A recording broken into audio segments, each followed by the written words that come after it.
पहलगाम दहशतवादी हल्ल्यातल्या तिन्ही दहशतवाद्यांना ऑपरेशन महादेव अंतर्गत कंठस्नान घालण्यात आल्याची केंद्रीय गृहमंत्री अमित शहा यांची लोकसभेत घोषणा।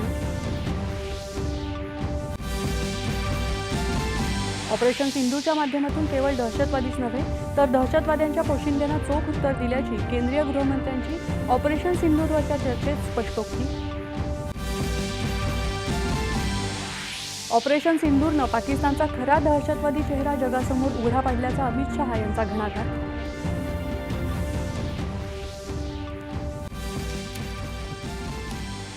ऑपरेशन सिंधूरवर प्रश्नचिन्ह उपस्थित करणाऱ्या पी चिदंबरम यांच्यावर अमित शहा यांची घणाघाती टीका।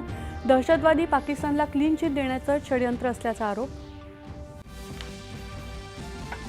राज्यसभेतही आजपासून ऑपरेशन सिंधूरवर सुरू होणार चर्चा।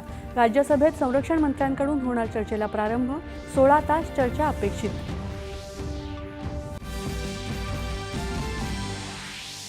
आंतरराष्ट्रीय व्याघ्र दिनानिमित्त आज केंद्रीय पर्यावरण आणि वन मंत्रालयाकडून विविध उपक्रमांचा प्रारंभ।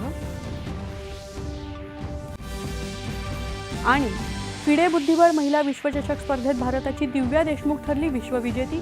कोनेरू हम्पीला उपविजेतेपद। दिव्यावर सर्व स्तरातून अभिनंदनाचा वर्षाव। नमस्कार, एकच्या बातमीपत्रात मी आसावरी अमोल